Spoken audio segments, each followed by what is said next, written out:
Bentornati a Scoring for Films da Vito Lorè e Fabrizio Campanelli. Anche questa volta ve l'avevamo promesso. Chi c'è? Massimo Privitera. Mi presento da solo, che bello, che emozione. Bentornati. Allora, l'altra volta abbiamo parlato delle parodie. Oggi invece siamo meno parodistici. Di cosa parliamo oggi? Siamo più supereroi. Tipo? Oggi ci esaltiamo con il mio supereroe preferito, che è Superman, DC, e mettiamo, diciamo, a confronto, passati anche un bel tot di anni, John Williams, quindi il tema per eccellenza dei supereroi della storia del cinema, e la versione di un po' di anni fa di Zack Snyder, il regista, con le musiche di Hulkenborg, Zack Snyder, Justice League. 40 anni dopo circa, sì, più o meno. È quello del 78, quindi ci siamo. Perché? Ho chiesto a ChatGPT, a Max GPT, caro Max Privitera, cosa pensi di... Max GPT. Max GPT è bellissima.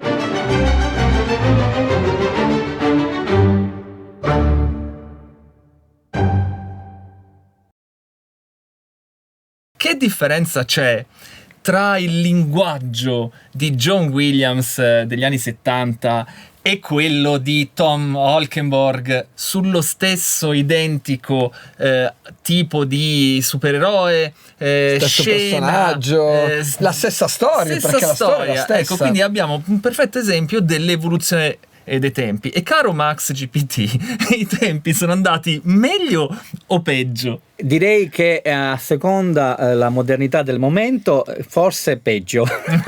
Non lo so. No, sono due approcci che di cui non si può giudicare. In questo comunque il tuo amore per Williams magari può anche essere un po'... Diciamo che prende sopravvento. Però è interessante notare il panorama di riferimento che si legge un po' in sottofondo, in controluce, no? Nella scelta dei suoni, nella scelta anche dell'approccio proprio orchestrativo, questa ricerca di novità di John Williams, che noi magari oggi diamo per scontata, no? Ma che allora scontata non era. No, per nulla. Oggi magari potrebbe, anzi, risultarci non solo un po' datata, ma anche un po' fuori traccia rispetto a ciò che siamo abituati ad accoppiare, no?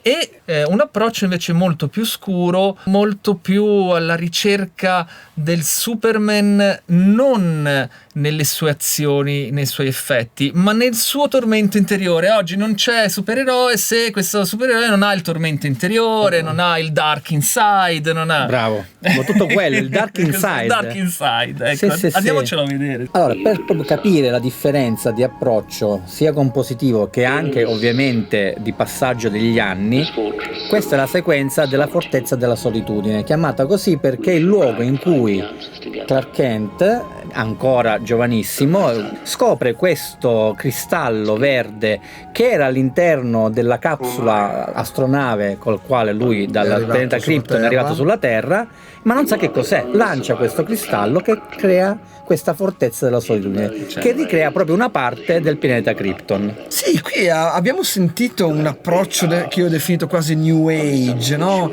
Ecco, un approccio, Fabri, che oggi risulta un po' datato, vero? Sì, anzi risulta probabilmente proprio New Age. Sì, fa un po' yoga, fa un po', ecco, chill out. Un po' chill out, fa un po' questa roba qui. Però qual è il senso qui? Allora, il senso nella prima parte è sicuramente restituire un senso di etereo e credo anche di non troppo definito. Perché è il magma della creazione. Bravissimo. E quindi è la genesi proprio. La genesi, quindi abbiamo questo indefinito, ancora indefinito, che si deve concretizzare, che è in potenza, è tante cose in potenza, quindi abbiamo questi incroci di linee che non trovano una centralità. Ma infatti vedi, dal punto di vista, come dire, del concept è sacrosanto, credo che anche oggi lo si farebbe in maniera simile.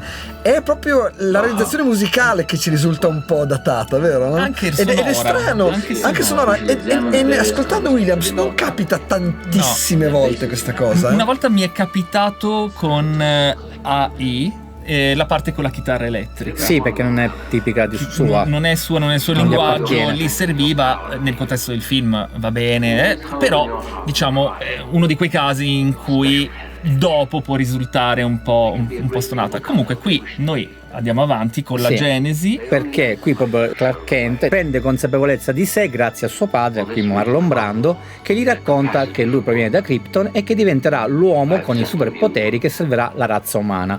Infatti ci sono dei momenti in cui questa pagina ambient new age compare il tema di Superman. E infatti eccolo qua. Vedi? Adesso perché si rivela. E qui cambiamo completamente il linguaggio, cambiamo pagina. Qui diventa la fanfara per eccellenza, il tema araldico di tutti i supereroi da lì a venire. Abbiamo sentito prima un semino della fanfara. Sì, nel momento in cui il padre diceva al figlio che lui sarebbe diventato l'uomo con i superpoteri che avrebbe proprio poi successivamente salvato l'umanità. Dove sono qui? Quindi il classico utilizzo dell'anticipazione, no? Inizio a sentire un suono che non ho mai sentito prima, il ribollire della creazione, compare in mezzo qualche nota di tromba, il seme della tromba, per poi aprirsi e rivelare e affidare alla tromba il carattere supereroico del personaggio. Abbiamo già visto l'uso in Star Wars, no? Della fanfara, quindi la fanfara caratterizzante tutti i sentimenti molto forti. Sì, considera che praticamente siamo attaccati a Star Wars, quindi Star Wars del 77, questo è del 78, quindi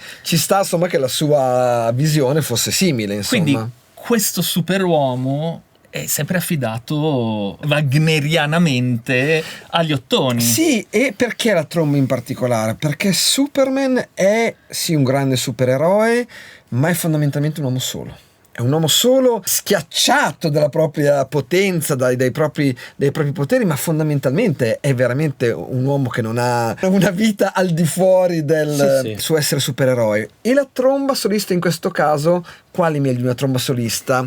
Lì stentorea, epica, ma anche sola. L'abbiamo sentito prima, il tema esclusivamente affidato alla tromba. Ma qui entra anche in gioco il fatto del concetto coplandiano dello stile americana, per dare la quintessenza della grandezza americana, della vastità. La vastità. E qui devo usare Copland, e proprio infatti quasi sembra A Common Man di Aaron Copland, però versione più supereroica. D'altronde Copland è stato veramente il maestro non solo di tutti i grandi compositori di musica da film del secolo scorso, ma anche dei compositori di musica seria, quindi è stato veramente una figura centrale nella musica veramente americana. Sì, infatti forse si chiama stile americano. Primo compositore intimamente americano, che non andava a prendere tutta quella tradizione europea da cui venivano un po' tutti i compositori, che chi più chi meno erano immigrati dall'Europa. Sì, quasi tutti, diciamo. Però tu hai detto anche una cosa giusta, che la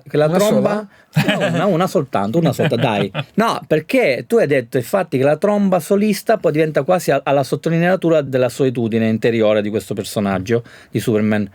Ma in realtà è anche un po' il modo di Mario Castelnuovo tedesco, che è stato uno dei maestri di John Williams, non dimentichiamolo, che aveva un grande uso della forma degli ottoni, ma tutto in maniera proprio quasi nostalgica, quasi malinconica, meditativa più che altro. Ed arriviamo a chi? A Hulkenborg, che adesso vedremo. E cosa vedremo? Vedremo praticamente la stessa scena. Il padre che spiega a Superman da dove arriva, qual è il suo scopo nella vita. Una particolarità: abbiamo sempre Wagner in testa, il superuomo ci viene comunicato sempre con gli ottoni poderosi, però mentre la tromba di John Williams rivolge il carattere di Superman verso l'esterno, Hulkenborg invece lo rivolge verso l'interno. Andiamo a vedere. Non siamo più nella fortezza della solitudine, ma stavolta nell'astronave con la quale lui è arrivato sulla Terra. Qui c'è un momento anche, diciamo, di citazionismo e di ricordo di Christopher Reeve del Superman storico, perché compare il famoso costume bello, sfavillante che in questo momento. Ma qui cosa decide Hulkenborg? Di non usare la tromba, ma di usare il pianoforte. Più che un tema è un inciso. Certo.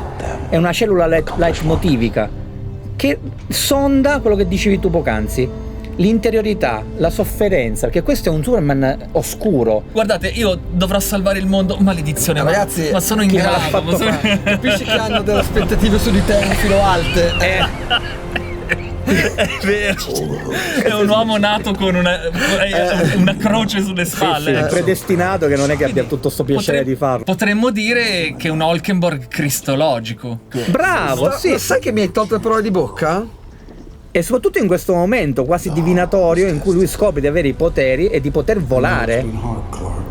Però cosa succede a differenza della fanfara epica, araldica di Williams? Qui c'è proprio il sinfonismo odierno. Qua anche nella costruzione armonica c'è questo ricercare il tema glorioso con un linguaggio chiaramente evoluto. Sì, non so se in meglio o in peggio. Allora, io non so dire se in meglio o in peggio, e tutti e tre ovviamente abbiamo un'adorazione per John Williams.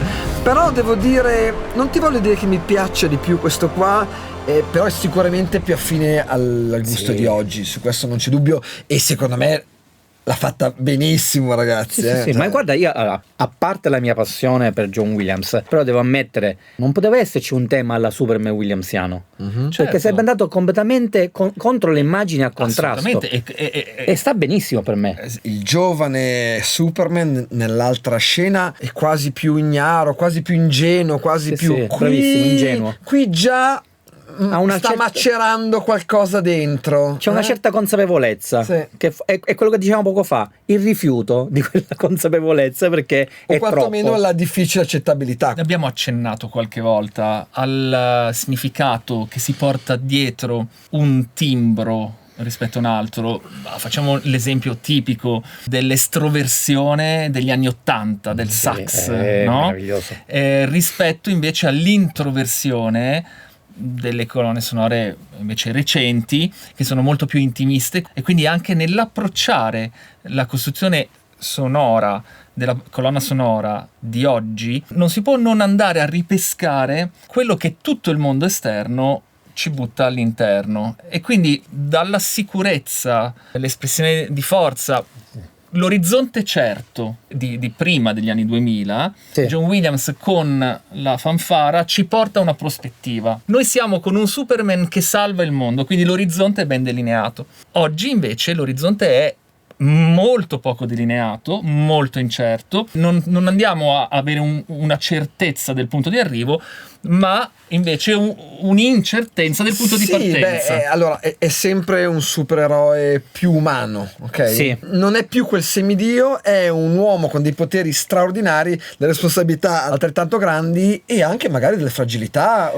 perché oggi sta cosa va anche molto. Sì, effettivamente. Prima di salvare il mondo, questo Superman odierno deve salvare se stesso. Ecco. E vedi? Che è la differenza di quell'altro. Quell'altro non aveva bisogno di salvare se stesso, quello era tranquillissimo. Ma forse non si era neanche posto il problema. Ma neanche lontanamente. Anzi, era proprio né lui, né gli autori, né il classico né il compositore. Però vi lascio con una domanda. Io sono fatto per le domande. Speravamo ci lasciassi con una risposta, veramente. No, in realtà la risposta ve la posso anche dare. Perché poi nei successivi odierni Superman hanno voluto reinserire il tema di Williams? Una ragione può essere banalmente commerciale, può essere una ragione di andare a richiamare quel mondo lì, perché sembra poco, ma quando vedete un sequel cioè è difficile non fare un riferimento. L'abbiamo visto anche nelle puntate delle parodie con un altro senso, però la musica è la cosa che caratterizza, soprattutto quando è stata musica nel successo, per cui secondo me una prima risposta che ti do, ammetto basica, anche banale, è una necessità commerciale e di identificazione. Bravissimo. Nel primo. Fabri? Io concordo totalmente sulla parte commerciale per quanto riguarda se vogliamo anche non perdere il pubblico dei padri.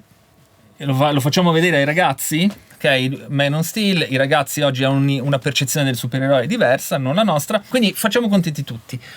E poi può essere anche banalmente il fatto che il tema di John Williams fosse così figo, e lo era, e che se un tema non riesce a eguagliarlo, ragazzi, bisogna rimetterlo dentro. Infatti. Come le risposte, come sono andate? Perfette. Bene, se il video vi è piaciuto lasciate un like, scrivete nei commenti se avete visto il primo, il secondo o qualunque altro, Superman. Che cosa ne pensate. Noi ringraziamo naturalmente Massimo grazie, per esserci ragazzi. venuto a trovare, ma non si illuda perché non credo che che sarà l'ultima volta. Prima o poi dovremmo fare una puntata con tutta la famiglia. Sì. Perché scusa, una sorta di reunion. Sì. Una sorta di reunion. Tipo non so, la scena finale di Shining, esatto. No, una foto con però poi dobbiamo... con tutti dietro. Iscrivetevi al canale e ci vediamo settimana prossima. Ciao. Ciao. Ciao.